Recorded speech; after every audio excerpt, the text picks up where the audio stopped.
Hey guys, welcome back for part 2 of our Dune discussion. Really hope you heard that first part. It really helped you with this part as we get into more details of that second film that came out recently. But, I wanted to talk about just some comparisons to the first film. We touched on it a little bit, as I've said, and this is Neff, by the way, you guys know my voice by now. You're getting more action, more meat and potatoes in this story. So for anybody that felt kind of, maybe a little bored with the dialogue, bored with the action sequences in Dune Part 1 that came out in 2021, I feel like this is a little different for you. I feel like there's more to kind of grasp onto and really latch onto and really appreciate, especially from an action standpoint. I believe Denis Villeneuve actually said this movie was more of the war film for the films that he's doing. So once again, when your director is saying that just tells you what you're in for. But yeah, comparisons to the first film, like I said, I gave the second part a higher score. I believe it was only 2 points higher. I gave it an 86 out of 100, and I believe I gave the first film an 83 or an 84 out of 100. So it is a little step up, but like I said, the things that, we've all talked about on this podcast are the reasons that I gave it a higher score. Like I said, there was more to look at. I think just even visually, it was a step up from the first one. There was no real letdown in the first one to this one, but I just feel like, we saw more. I feel like there was more emphasis on just colors on screen, especially with the desert and how they used the orange tone of the desert to really bring it out to the audience. And I feel like, in the first film, they did that to an extent, but I feel like there was more blues, more greens, more darker colors. So it gives it a different aspect when you're watching it visually. As far as the acting, we've talked about it. Christopher Walken, Florence Pugh. Who am I missing in here that they added that we didn't have before that was really impactful on here, guys? We didn't have before. No. The creepy nephew. How could I forget Austin Butler? Yes, having Austin him come in as Fade Rotha.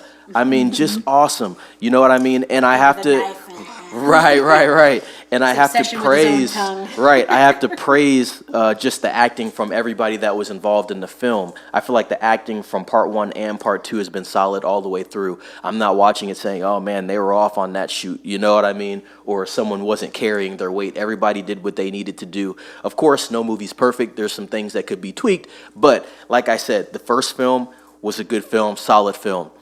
Shows you a build-up because it's part 1 of the first book, and then we get to that climax and that arc of the second part of the first book, and that's where you really get into the meat and potatoes, which then leads into the second book in the series, which is Messiah. But yeah, that's just my quick comparison update between those two films. I would definitely say, like I said, if you're watching the first film, you need to go in with patience, understand that they are building a world for you. Second film, a little more action. I think it's adapted more to people and their I guess the way they look at cinema today, where a lot of people do want to see some quick scenes, some action here, some action there. People do still care about dialogue, but it's not the emphasis in cinema at this point anymore. So I feel like the second film really takes advantage of that. That's just how I feel about those two. Of course, I could go in on this a little more, just little details here and there, but I do have other co-hosts and they have opinions as well. Let's go on to Kage with his opinion with the comparison of the first and second Dunes. So I gotta say, like I said, I love the whole Dune story as a whole. There's a lot of stuff that's not covered in the first film that they addressed in the second one. I think first thing comes to mind, and this isn't in any order, but I talked to my dad about the first film. Oh, and he told me, to my surprise, he didn't like it. He left that stuff. I said, "Well, Dad, it's a adaptation from a book. You're gonna lose some detail." And one thing he talked about was Gurney Halleck. Gurney Halleck is an excellent teacher of combat, just like Duncan Idaho. He is a poet. He is a musician. He is a lot of things. Funny enough, the book describes him as, quote, a very ugly man. I'm not sure why they went so hard, and they said it multiple times, by the way, throughout the 1,000-ish page book. I'm like, dang. Is he like a Cyrano character then? Yeah. I mean, that's pretty good comparison, actually. But in part 2, they show Gurney playing the balisette, okay? If you pay attention, that's something I caught, his little string instrument, because throughout the book, he is described as like he would walk around the palace and he would just be playing, but he would sit there and talk about recite poetry.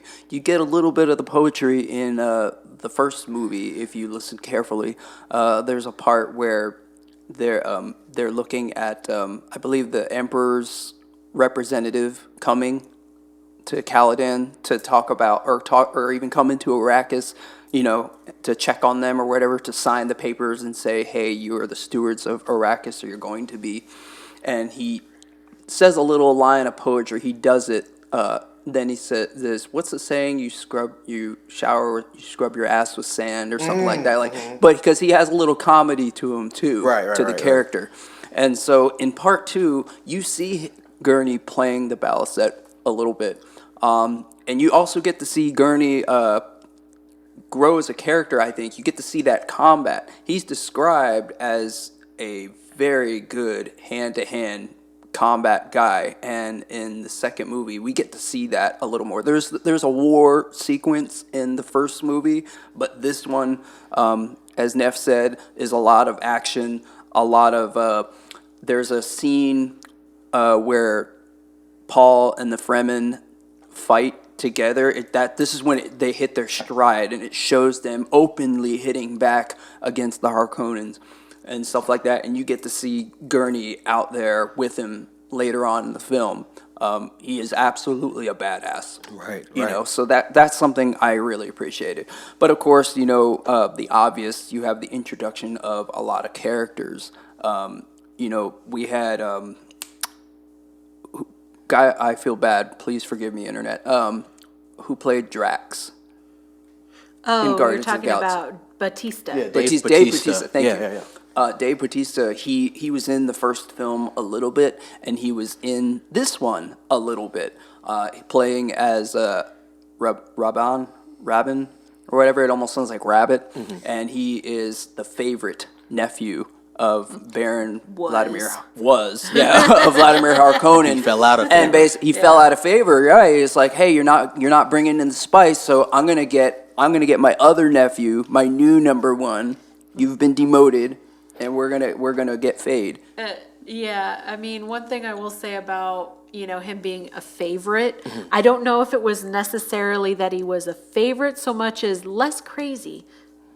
Well, see that's a good point. That's a good point. So when I think this is just my observation, both as a reader and a viewer of the movie, everything they were trying to do is very under the table, very seedy, very behind the scenes, and they're trying to do things diplomatically. You can't see it, but I'm doing air quotes, diplomatically, but behind the scenes, they're killing people, they're plotting, planning, scheming, all that.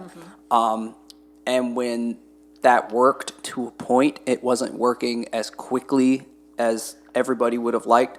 That's when the Baron was like, okay, now we're gonna pull the curtain away. We're gonna be openly violent. You're not crazy enough, so I'm gonna get Fade. And throughout the book, he absolutely is described as psychotic.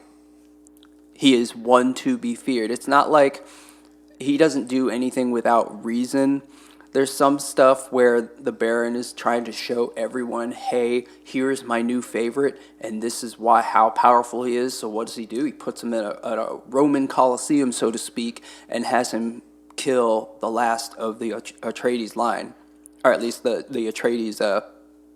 I don't know. Followers is the right word.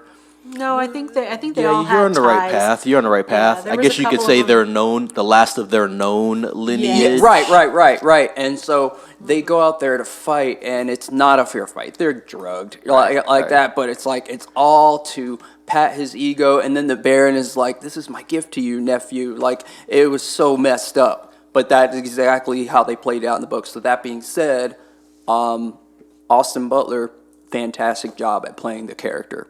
That was amazing, because I was like, you're watching this, and I'm like, I'm scared of that dude.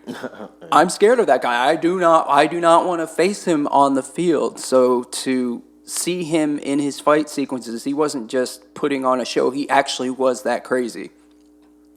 You know, Yeah. he called a lot of shots. He did a lot of terrible things that the movie did not touch on.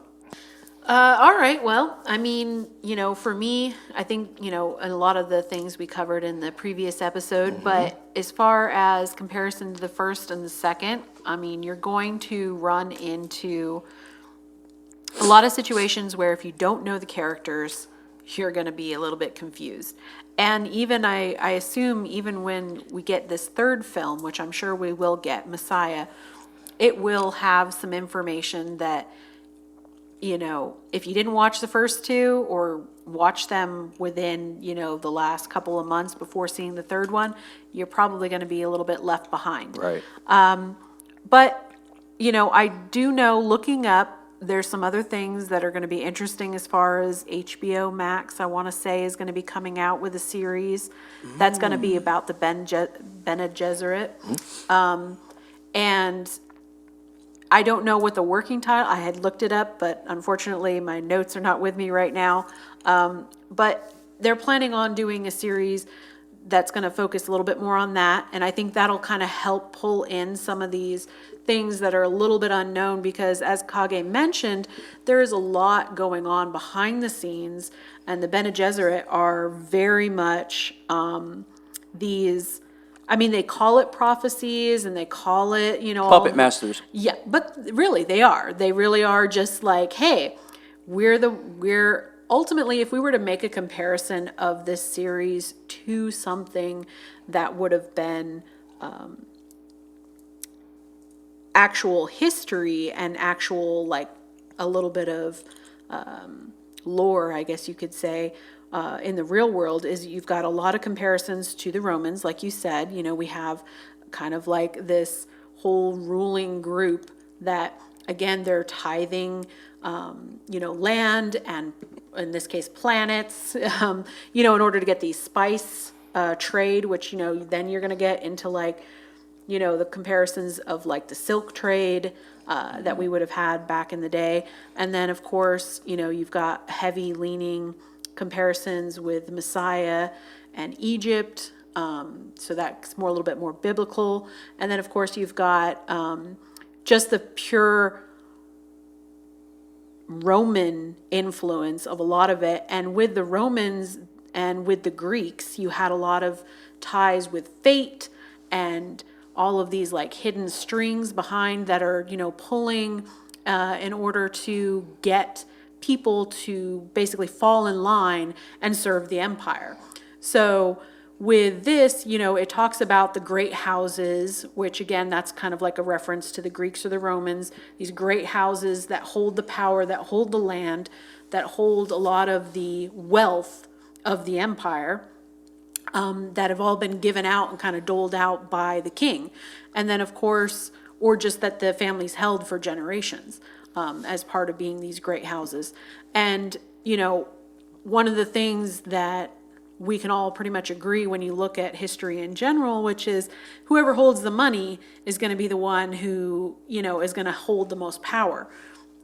And so the spice trade that they're trying to get off of Arrakis, all of that, power that comes with it, you find out in the second movie, you get the idea of, the emperor was, they're showing favor, but no, actually they had ticked off the emperor. And so the emperor's like, oh yeah, here, have Arrakis, knowing full well that the Harkonnen were going to come in and be like, no, this is our, land, this is our money, this is all of the stuff belongs to us.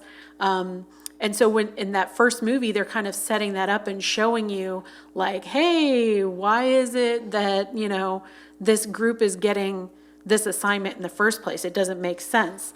And so it goes into, it's like, oh, well, the emperor or not the emperor, but he's like, oh, he's showing favor to our family and we can't turn it down. We have to go do this because he's telling us to go do it. Right.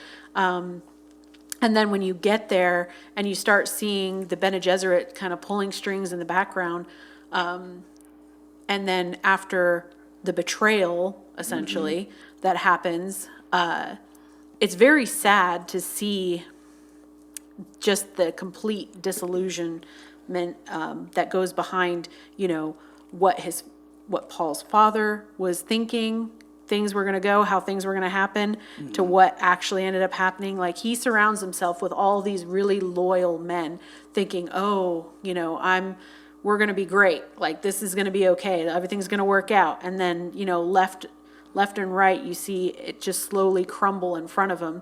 And even to the point where, the doctor that's in the, I can't remember his name, but he gives him that little fake tooth or the little cyanide capsule or whatever it is. In the first film. Yeah, in the first film. So basically he's like, hey, if you time it just right, it'll kill you, could kill the Baron. but Remember the tooth. Yeah, exactly. So you find these situations where, like, even though it's like his last dying act, he's still not able to kill the Baron.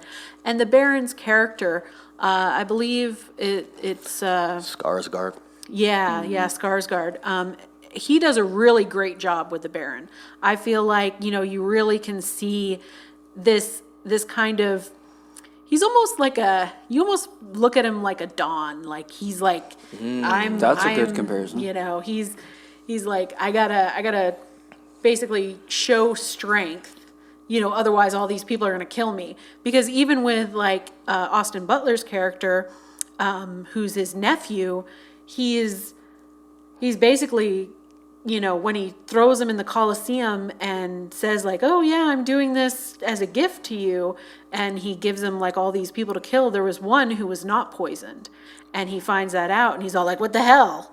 Like, why are you trying to kill me? He's like, I knew you could do it, but secretly you're sitting there going like, maybe he actually kind of wanted him to die. Right. I think that was just a little test. Like, yeah, most of it was a gift, but I want to show everybody that he is strong and stuff, but I need to know he's strong, so I'm going to sneak one of them in there. That's okay. I also think that there was a little bit twist on it though too, because I think Austin Butler's character is very strong, and even with the backing of the Bene Gesserit, because we see, that's a little bit explained in the second one that isn't really touched on in the first one, is that they have multiple players throughout these houses and the universe or whatever you want to call it, that they're basically saying, well, you know what, this one didn't work out, we'll skip over to this guy. And that's Paul. Paul was one of these characters that they kind of touch briefly on. They're like, yeah, we didn't really want you to have a son because, you weren't supposed to teach him the ways of the Bene Gesserit. And, Paul's mother was like, no, he will be the one, and kind of a little bit of some spoilers in here. But when you start talking about what the Bene Gesserit do and then what the prophecy says, as far as what Paul is supposed to be and how these things tie together throughout the massive storyline, as far as all these moving characters, all these moving parts, it's a lot to digest. And that's why, for me, the second film was a little bit harder to follow, because the characters that they are introducing and the themes behind what they're trying to describe in the movies, if you haven't read the book and if you haven't looked up the lore, it's kind of hard to keep all the pieces, moving pieces together as far as in a straight line. You're like, wait a minute, I thought that was supposed to be, the guy that they were backing, but now it's this guy, and what about her? Where did she come from? And when did the mother become the freaking daughter of the Baron? Because you're like, now we're getting to it. That basically, I had to go back and say, wait a minute, I thought, is she the granddaughter? No, she's the daughter. Wait, when did this happen? Why did nobody know this? Like, how did nobody connect the dots on this? Like, as far as, her husband, like, did the husband know that she was the daughter of the Baron? Like, they just kind of gloss over some of these things. But the way that they describe it, and in the second one, if you guys didn't catch this, and again, spoiler, the Bene Gesserit decides basically to send their women followers or group members or whatever you want to call out to go get impregnated, basically. And they're like, hey, have some more daughters. Like, I don't know how they tricksy minded or whatever so that they only have girls, because that was Paul's big thing, was she was supposed to have a daughter. The mother was supposed to have a daughter, and yet she had a son. So again, I don't know what kind of voodoo magic they're doing down there with your lady junk to only have girls. But I mean, I don't know if they're like Jedi mind, you will be a girl. I don't know.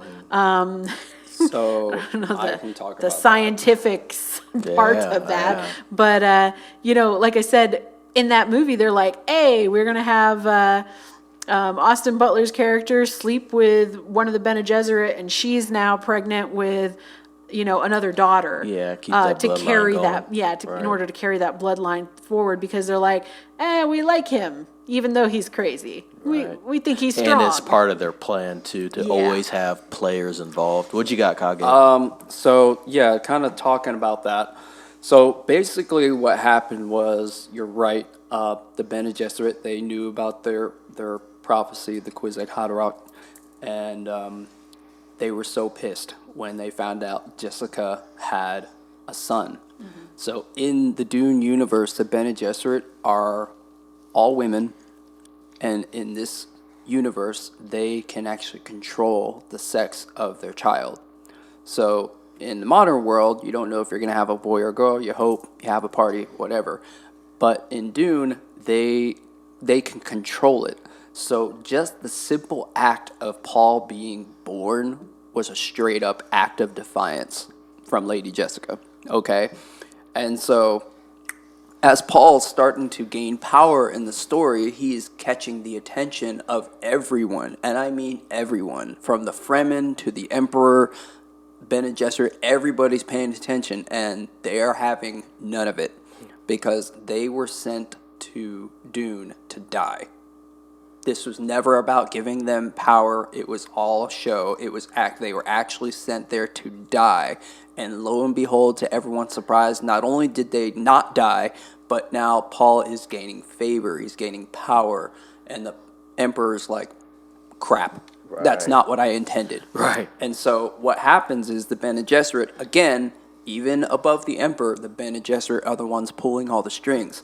So in Dune 2, what happened was the Bene Gesserit, fearing Paul and his power, they got one of their own Bene Gesserit women to seduce Fade, okay? And they did this, why? Because their agenda was not met, and so they're going to kind of correct course in their minds. They're going to try to correct course. They're going to say, hey, you are going to go seduce Fade, and you're going to have his daughter, and we're going to get on track. And Fade is Harkonnen. So by getting the Bene Gesserit to get a Harkonnen back, it puts them back in alignment. In alignment. That's what was going on. They were trying to secure the genes of Harkonnen because they're like, crap, we're going to get wiped out by Paul and his followers. That was an epic correction or attempt of correction. That's what was going on. Good points. Good freaking point there. Both good points by you guys. What was your guys' favorite scenes from the film? Because mine was the speech on Southern Arrakis, and me and Kage have talked about this. I feel like that was like the most powerful scene, and I think really Timothée Chalamet really like put his foot down there and really got into his bag with his acting. And even from that point on to the end of the film, he was kind of really on his A game there. And of course, the story calls for him to do that. But I think he really executed that really well, and that was my favorite scene. And then there was a couple other scenes in between. I thought, I believe it was the arena scene at Gidi Prime, Harkonnen homeland. I thought that was pretty good with Fade Rotha. That was very good, especially how they take the contrast of the black and white from a film that is in really color throughout the rest of the film, and they show you the difference there. And that's what I talked about in the beginning, where visually you're seeing more creativity with the colors that you're getting on screen. And so that has an effect psychologically on the viewer. So I think those those were standout scenes for me. Also, when they attacked the Emperor's ship on Arrakis, I don't know if they used the warheads, they used some type of explosive. But that scene, in the pure scale of you watching Paul's character watch the explosions go off, and you're seeing all the visual aspects and aesthetics that they use for that. I thought it was really awesome. I'll go to you, Buttons, and then we'll hit Kage on your guys' favorite scenes there. Well, I think mine are a couple. One of them probably is a little bit more visual based, and the other one is a little bit more story based. So the first one, the very first time that they're attacking one of the harvesters, it's a very action-filled scene. They're popping out of the ground. They're doing all these kind of really cool maneuvers. Diving up underneath the harvester. Doing just a bunch of a lot of group work, teamwork, or whatever, and it kind of shows not just Paul, but also Chani and the other Fremen all working together, and they haven't really gotten all of that real trust yet with him, and not everybody believes that he's the Messiah or Madib. Yes, Madib, right? But that scene in itself, I thought, was very well shot, very well done. A lot of visual things going on, and it to me, it was one of the very first true action scenes in the movie that was you can't look away. You've gotta, you're gonna miss something if you aren't watching and paying attention. And then the other scene that really stood out to me was when he's picking his Fremen name. So at the very beginning of the film, you see the mouse, the desert mouse. And he's and I remember, leaning over to my boyfriend, and I was like, oh, look at the cute little desert mouse. And you see him collect the water in his ears, and then it's all it comes down, and then he can drink it, right?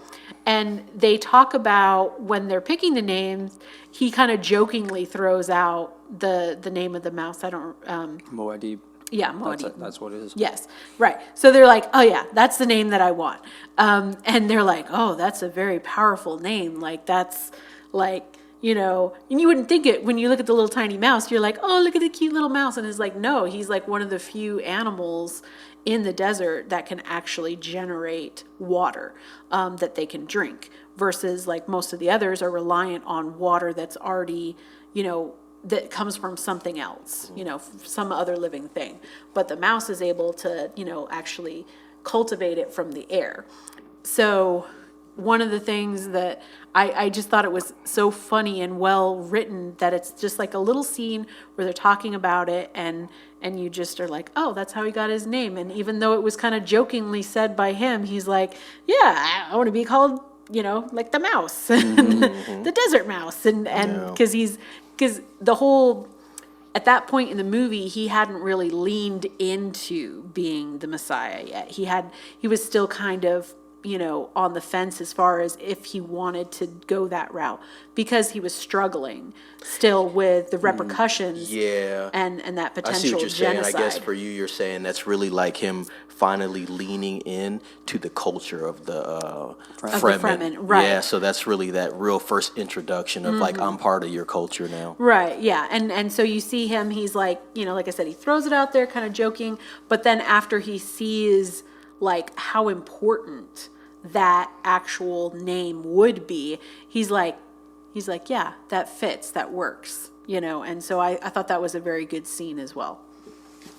Kage, what you got? Yeah, so I'm going to bounce off Neff there too. One of my, and again, not in any order, one of my favorite scenes is when Paul basically says, all right, yeah, I'm going to lean into this. I'm going to go ahead and be your Messiah.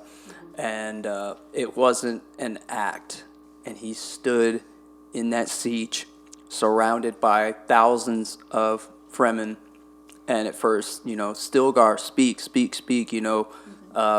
and he's like, no, I'm gonna defer to Paul. And Paul's like, new to this, but man, talk about leaning into it with confidence. Okay, I'll play the role, I'll play the piper, and he does the thing, and people are shouting at him, you're full of it, blah blah blah, and then Paul starts scaring people. He starts telling people what you're dreaming about and what you're dreaming about, and then people are starting to like, oh, okay, this guy might be legit, and thousands of them drop to their knees like immediately because they're like. They've heard the prophecy, right. The Bene Gesserit did very well at instilling that prophecy in so many especially in Fremen. that area. Right, Because you hear Chani reference that, they're like, that's a southern Iraqis The South thing. is the highly religious area, Right. and Paul didn't want to go there because he knows what this means. And then he had no choice after Siege Tabor was basically destroyed, and they're like, okay, well, now we have to go. I didn't want to go there. Okay, fine, let's go there. And he goes there. And then that's when he totally embraces, I think, the prophecy. Yeah. So I thought that was really cool. Another scene that I really liked was towards the end. At this point, everything is out in the open. He is standing before the emperor and his entourage, and the Bene Gesserit are standing right behind him as if leaning back, folding their arms, like making sure everybody says what they're supposed to say, even looking at the emperor, whatever. And then the Reverend Mother starts to say something, and Paul shouts her down using the voice, the very thing that's forbidden. Yeah. That she can't stand it. And and basically like, sit down, like, oh. Yeah. And she stopped. She listened. That's the first time you see the puppet master, the Bene Gesserit, get shouted down by their own weapon, in front of an audience. In front of the emperor. In front of the wow. emperor. Paul was having none of it. And he did this in full view of everyone. The emperor, Chani, the Fremen behind him, everybody was like, okay, we're going to shut up now. We're going to listen. And like you said, using a tool that he was never supposed to have been taught. Right. Because in the first movie... Twisting the knife, exactly. Because in the very beginning of the first movie, they're sitting at a table, Lady Jessica and Paul, and they're like, tell me to give you the water. And he does it. He does a voice, but he's very... almost reluctant. Very reluctant. And not so confident in himself. Very much not confident, yeah. And like they keep, when they're in the ornithopter and they're caught, and he's trying to force the Harkonnen to set them free. Right. And his voice or whatever. And they get out of the situation, but Lady Jessica's like, it's your pitch. It's your pitch. She's like talking to him throughout the whole movie. So at the end of the second movie, we get to see him using, men are not supposed to do that. Mm-hmm. So it was just a shocking moment. So that's what I really love. Then, of course, again in that same scene, getting to see Psychotic Fade go against the Messiah in that fight, that had me going. Mm-hmm. That had me going. Very like tense. As someone who's read the book and all the stuff, I know how it's supposed to end.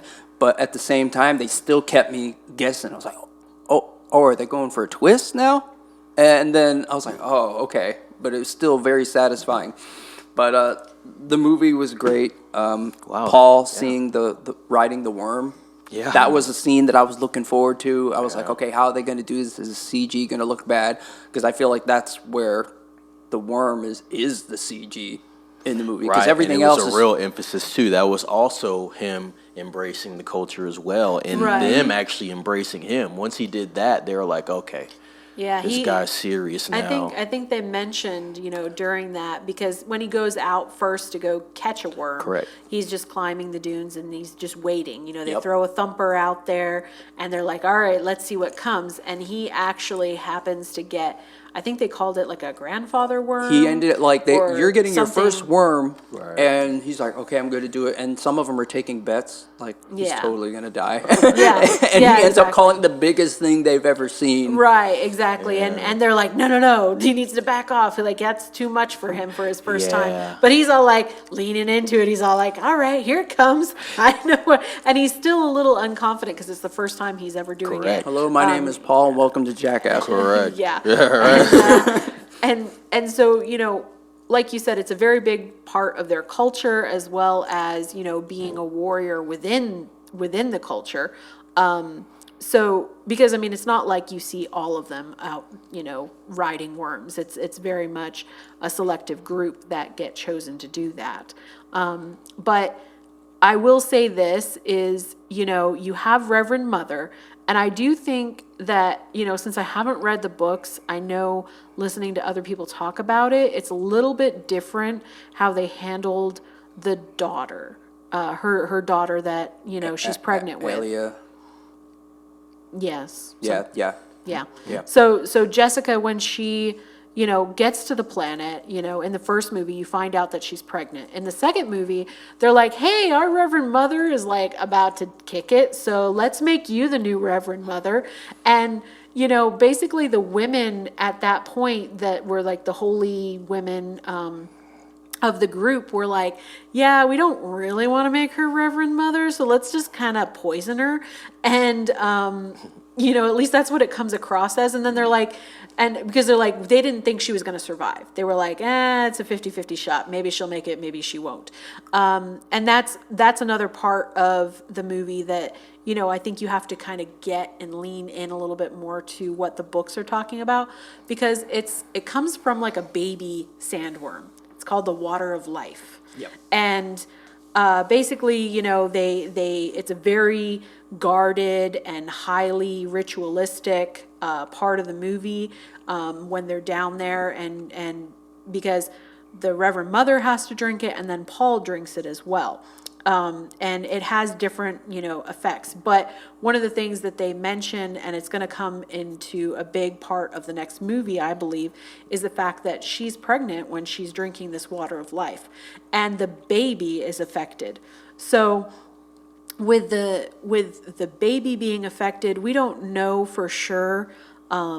But we do know one creepy thing that starts happening is she starts talking to the baby, and the baby can talk to her and is all like, oh, hey, here's your brother. And hey, we have to go like help your brother out. And, and she just kind of like has these weird conversations where you just see her. She's all like, oh, it's going to be okay. He's going to be fine. Like, we have to go kill the non-believers now. Come on. Right. Like we have to. The use of telepathy, right? But yeah, I mean, it's basically, she's still back there pulling strings, and by becoming the Reverend Mother, it's helping him and her both, because, while they were willing to accept her, they were less willing to accept Paul, because she became, being a Bene Gesserit, as well as now them being the Reverend Mother, it gave her a higher standing within the Fremen. Makes sense, yeah. And That's a good society, point. Yeah. right. So, I mean, her doing all these things, and on top of him, then drinking the life water, which again, wasn't that supposed to be kind of a forbidden thing? Yeah. So kind of talk about that a little bit. The water of life is a very, very, very guarded secret. You're absolutely right. Yes, it comes from a baby worm, and not everybody gets to have that. And so when you have that, you die. And there's a very, very small, I'm talking to 1% of the entire universe that can handle that. And so when the Fremen, when the Reverend Mother, when the Reverend Mother is basically dying, they come to Lady Jessica and say, it's got to be you. Because they know she's a Bene Gesserit. Right. It's literally no one else on the planet that can do this. So it has to be you. And they don't know at the time that she's pregnant. Right. And so she takes in the water, and the prophecy is that an off-worlder will have the water of life, because that's a part of the prophecy too. And they will be able to internally change the water of life from poison to just water. Basically, or basically something that it's safe for them. It doesn't kill them. Right. And in doing so, it unlocks a lot of abilities. It unlocks the ability. Unlocked. If I would have watched the movie and there was the little Xbox pop on the bottom, like I wouldn't have been mad. I'm like, that's great. Thank you. After they got the achievement, like after they did that, Lady Jessica was able to see the memories, relive the memories of past Reverend Mothers, and she's able to see somewhat of the future. It's a very Giver kind of If you comparison. live, well, if you live, the water of Well- life is very giving. Well, no. I mean, in the book, The Giver, they pass down memories and things like Okay, that yeah, into yeah, the yeah. into the one. Basically, the new Character. vessel. Yeah, a vessel. Yeah. Yeah, that's a good Yeah. terminology. And so, it was a test which she passed, and yeah, that's a really big deal. And then it became an even bigger deal when Paul, you're a guy, you're not supposed to be doing. You know what I mean? Everyone was shocked. They're like, he's totally gonna die, and he didn't. Right. And it's kind of insinuated, and you can go on interpretation of this. It's kind of insinuated that he's sitting there not doing so well. And Chani comes. And along. Chani comes in, and her there's name was something about desert water, desert life, Desert something. spring. Spring. That's what yeah, it was. Yeah, desert. Spring. Yeah, she's crying, and she mixes her tears, and it's almost insinuated that because it was a mixture of her tears, that's what brought him back. That could have been just a movie thing. I don't really think that. I think they kind of made it sound like it's a prophecy thing, like her having that name kind of tied what happened to Paul to be kind of like part of his prophecy, his ability to turn the poison into just regular water is like with her tears, like Yeah. it like you said, it definitely leans very hard into it being part of the prophecy of how he's able to do it using a desert spring or something like that, and her name being Desert Spring. Okay. Yeah, that's a Right. good point. That's a good angle there. Wow, yeah, that's pretty cool. Very good descriptions from both of you guys. Let's move on to like our expectations for part 3. Messiah. I've spoke on this a little bit. You know, I think we are going to get 3 films for this. As far as I can see, it's kind of it's a big task. Me and Buttons talked about this before we started podcasting about, you know, if you commit to even doing the God Emperor, which is the 4th book, then you have to finish out that series there, which is 6 books in total. And so to me, that looks like a 15-year plan, and I just don't know if everybody's going to be willing to do that. I also thought it was great that Buttons brought up the fact that there's going to be a series alongside, which I didn't know about, and I actually spoke to someone off podcast about this, and we had spoke about how it would be good time to try and do that, and technologically we have all the advancements to actually make that work on screen. You know, people kind of dog on Dune 1984. I think mostly it's because of the visuals, right?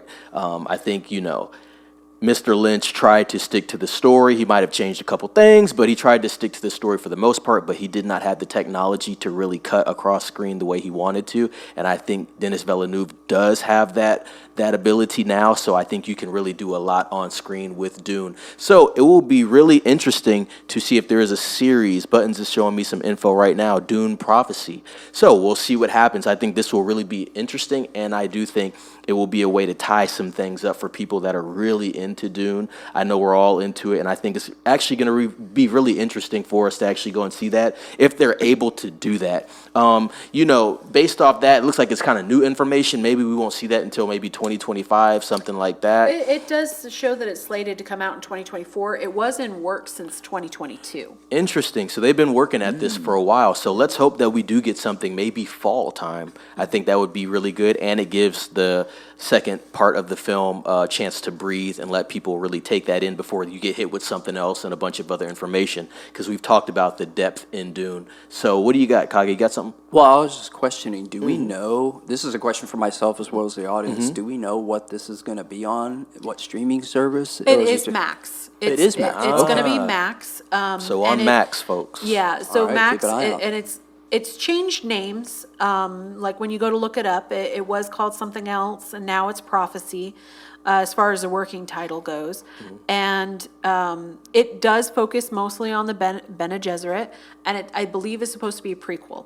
So I think it's supposed to kind of be more of like the beginnings of like their manipulations and Right, things like right. that, like how all of their lore ties into the main story as far as them being like these puppet masters behind the scenes, their way of life, their way of, I mean, basically it's essentially a cult. I mean, it's this big, interconnected system. Space witches.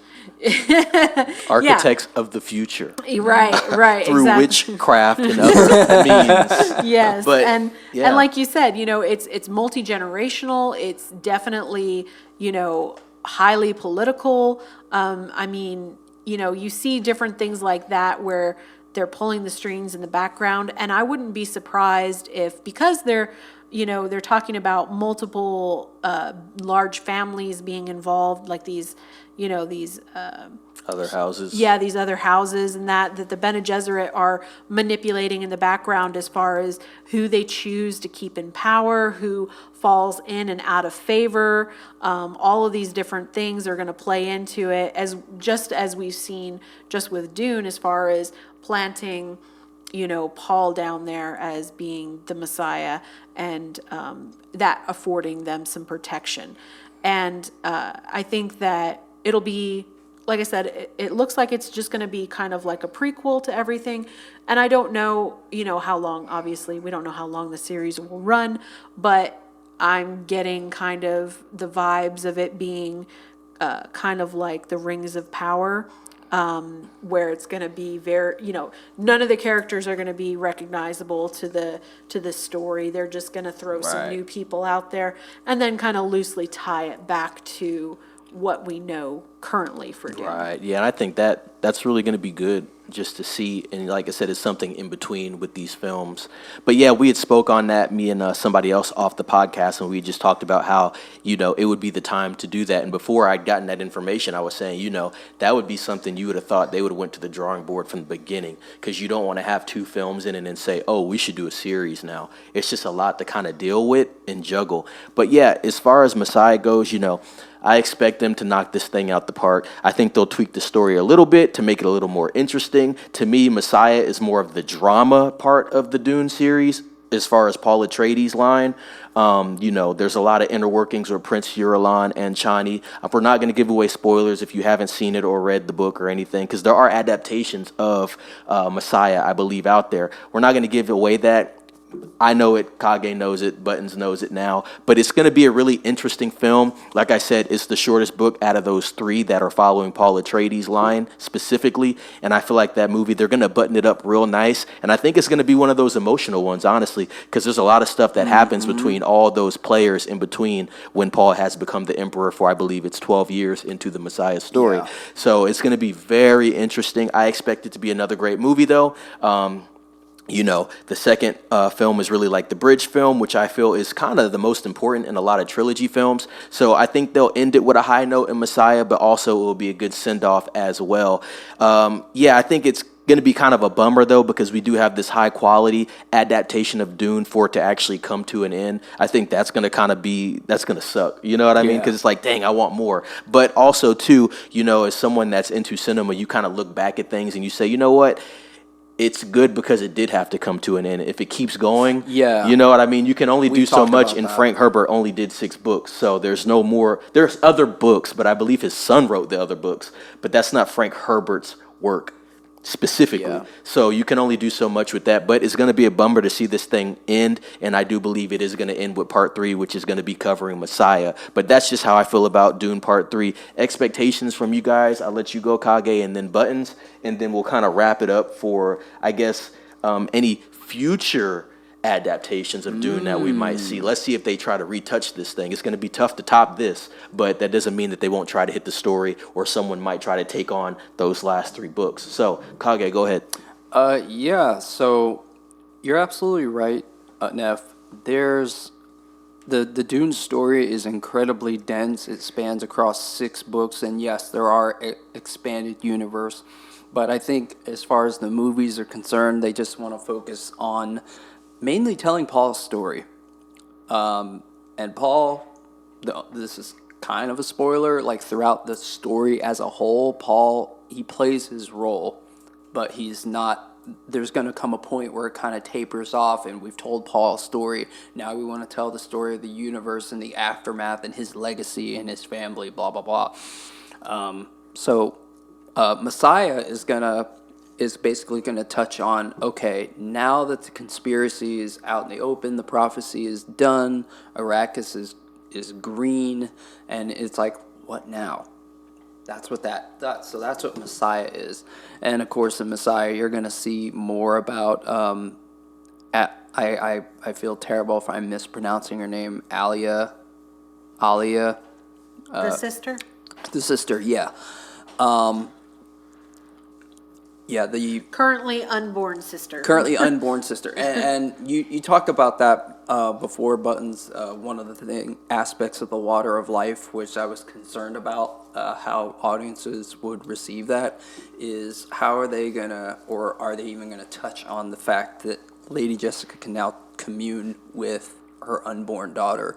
And like in the book, they're kind of having discussions, not like, oh, your brother's going to be okay. Like they're actually having full on conversations, which is kind of unheard of in sci-fi, I think. But yeah, we're going to see the aftermath of Messiah is going to be the aftermath of Paul coming into power. It's like, okay, all the conspiracies out in the open. What now? What now? Now that Paul, how is Paul going to be as an emperor? We're going to explore that. We're also going to dive into more of the background story of Princess Irulan, who is kind of a figurehead, really, and also to Chani, and that's another aspect of Messiah. I think there's going to be a little. This one's going to be the most drama, I would say, as far as inner workings of the new family. I don't want to use the words Jerry Springer of the Dune, but there's going to be. That's a great way to describe it. There's going to be There's going to be beef. That's basically what's going to happen. There will be blood. There will be blood and spice. Can't forget the spice. And spice. But yeah, it's going to be interesting to see, and knowing that this movie is going to come out is definitely inspiring me to go back and reread Messiah. In fact, I kind of want to go for foursies and go read Dune again, because it's just that good of a story.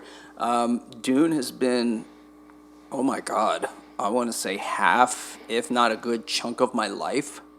Because playing the games, watching the movies, reading the book, right. I am heavily invested. So I am very excited for Messiah. But like Neff said, I'm also a little sad. These movies are just here to tell us Paul's story. That's it. And Paul does not exist in the entire 34,000-year history Dune is. Yeah, no kidding. Right. So his legacy lives on, but as far as these movies are concerned, we're just going to talk about Paul. Messiah is going to be about, okay, what comes after, not after Paul, but now that he's the emperor, what's going to happen? Right. What's the drama? Because we kind of left that in the open in Dune Part 2, where like, okay, he's going to take Irulan as his bride, certainly not out of love, but he still loves Chani back here, who's having none of it. Right. She's not happy. So again, going back to that statement, there will be beef.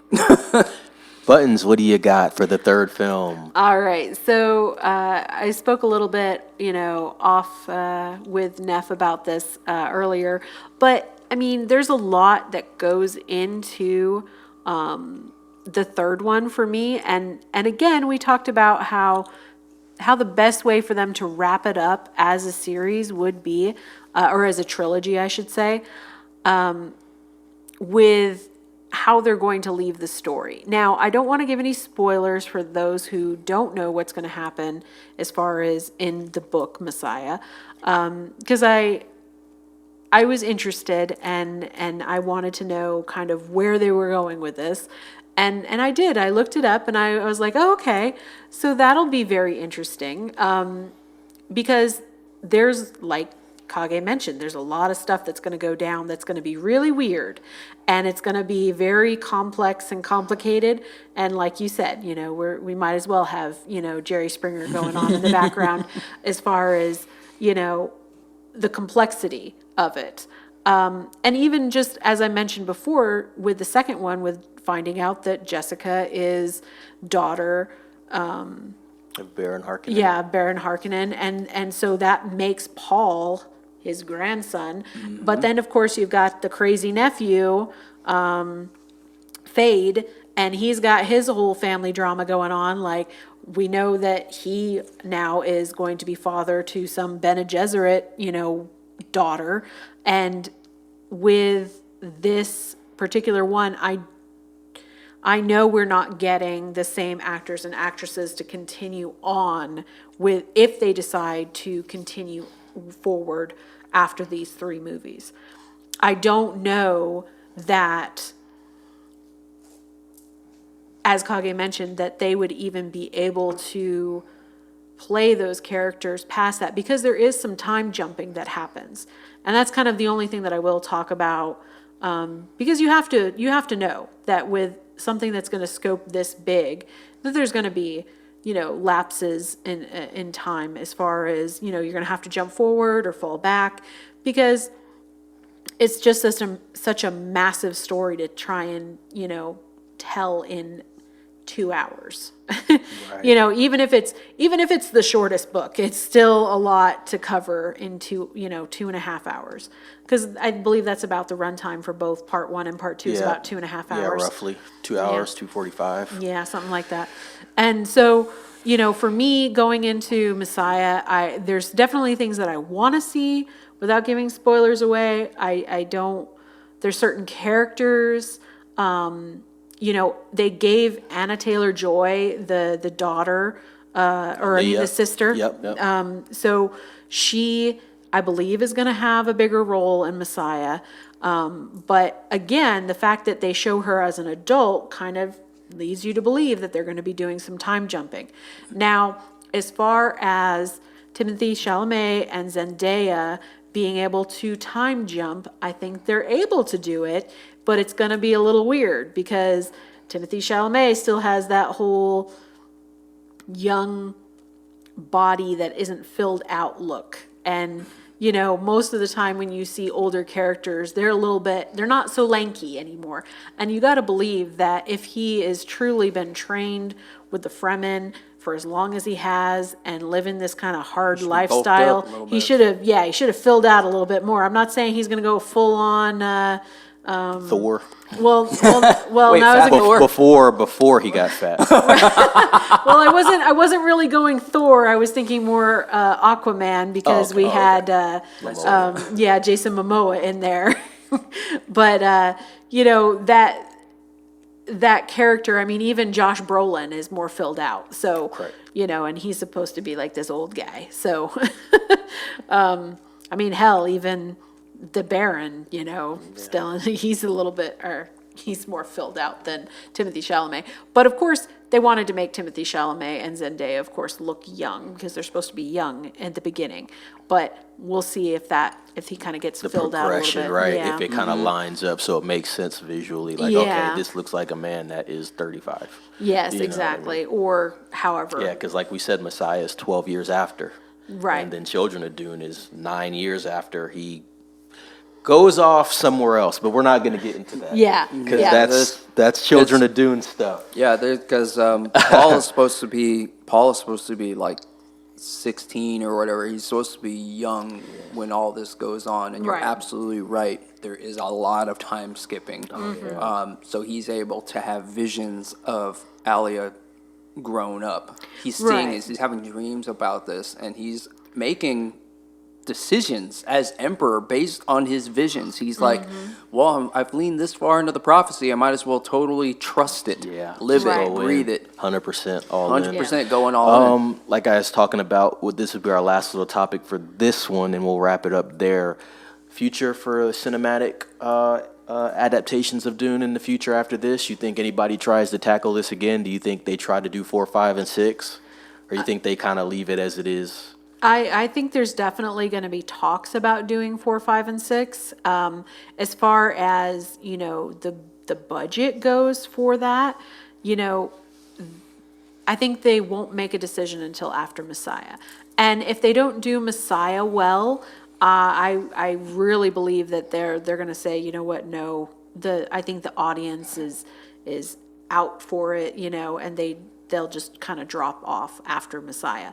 Which, you know, nowadays with the state of cinema and you know, all the things that we have going on, I think these movies have done really well as far as the performance, but they're not doing as well as I think that would generate 3 more movies.